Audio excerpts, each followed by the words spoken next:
বেগম জিয়া যখন বের হচ্ছেন তার হাতটা এরকম বাঁকা, এই হাতটা ওনার না, এই হাতটা বাংলাদেশের।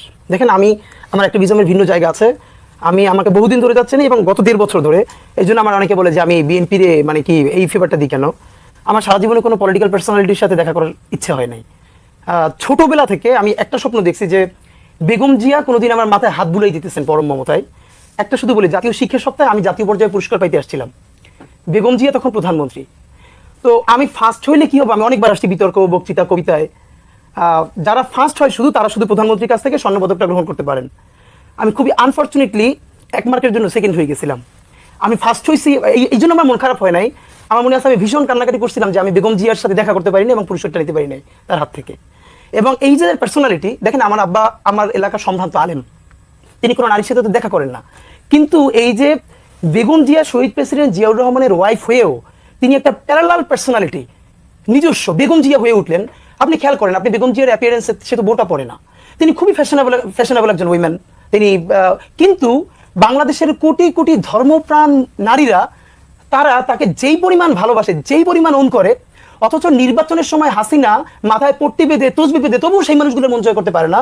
এর বড় কারণ হলো বেগম জিয়ার মধ্যে আজীবন কৃত্রিম কিছু নাই। উনি একদম ভিতরে যা, উনি বাইরে তা। আমি অন্তত এই দেখেন, ওই যে স্বাধীনতা সার্বভৌমত্বের প্রতীক হয়ে উঠতে পারলো, এটার অন্তত যে, এবং উনি এখন অফকোর্স উনি বিএনপির নেত্রী, কিন্তু আপাও যেটা বললেন যে ওনারা ওনাকে মিস করেন, কিন্তু উনি যে জাতীয় অভিভাবক হয়ে উঠলেন, আমি একদম এখনই আপনাকে অন্তত 3টা ছোট ঘটনা বলতে পারি যে উনি মোর দ্যান বিএনপি বাংলাদেশের গার্ডিয়ান কিভাবে হলেন। দেখেন, হাসিনা তাকে ট্রাপে ফেলার জন্য একটা কল রেকর্ড করছিল তার সাথে 2014-এর আগে নির্বাচনে, নিশ্চয়ই আপনার মনে থাকার কথা। হাসিনা সেখানে খুবই তার সাথে সুন্দর করে কথা বলছেন এবং বেগম জিয়ার স্বভাবতই যেভাবে তখন হরতাল চলে এই বাংলাদেশে যখন আনকন্টেস্টেড ইলেকশন করা হলো সেইটার বিরুদ্ধে, এবং সেই কল রেকর্ডটা সে ফাঁস করলো হাসিনার সমস্ত ইথিক্সের বাইরে গিয়া।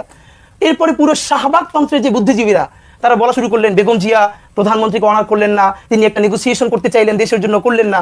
অথচ আমরা তখন মনে করলাম যে একটা সন্ত্রাসী মাফিয়া নেত্রীর সাথে আপমর বাংলাদেশের যে ক্ষোভ, এই ক্ষোভটা বেগম জিয়া ঝাড়তে পারলেন। এবং মজার, আজকে আমার এই কথাটা খুব মনে পড়ে, একমাত্র শফিক রেহমান সাহেব তখন নয়া দিগন্ত অথবা আমার দেশে একটা বিরাট কলাম লিখেছিলেন যে উনি শেখ হাসিনার সাথে যেইভাবে কথা বলেছেন এই টোনটাই বাংলাদেশের টোন। দেখেন, আমি আপনাকে বলি যে হেফাজতের রাতে বেগম জিয়া বলেছিলেন ঢাকা মহানগর বিএনপিকে যে আপনারা তাদেরকে সাহায্য করেন। ঢাকা মহানগর বিএনপি অ্যাক্টিভ হয় নাই, যার যা কিছু আছে পুরো জাতিকে, প্রচুর মানুষ নেমেছিল। আমরা মনে করি সেদিন যদি বেগম জিয়ার কথা শুনে মহানগর বিএনপির সেই অংশটা অন্তত হেফাজতে যাওয়ার দরকার নাই, সাপ্লাই মৌচককে হোক মালিবাগে হোক একটা অবস্থান নিত। মঞ্চে কিন্তু ওই সময় যদি আমি ভুল না করে থাকি সাদিক হোসেন খোকা মঞ্চে গিয়ে না, কিন্তু দেখেন এটা না, যে রাত্রে মেসাকার হয়েছে, মেসাকারের রাত্রে ম্যাডাম বলেছেন যে আজ যেভাবে পারো সাহায্য করো। অন্তত যদি সেরকম একটা অবস্থান নেওয়া যেত তাহলে ওভাবে কিলিংটা হাসিনা করতে পারতো না। এই যে দেখেন, এই অবস্থান কিন্তু তাকে দুর্বল করেছে। তিনি হেফাজতের ব্যাপারে এই কথা বলতে দ্বিধান্বিত হন নাই। শাহবাগে যখন প্রচন্ড রাষ্ট্রীয় মব চলে, বাংলাদেশের সবাই বললো বেগম জিয়া যদি ওই শাহবাগের মঞ্চে গিয়ে না ওঠেন তাহলে উনি আর কোনো দেশপ্রেমিক লোক ডাকলেন না, এবং উনি শুধু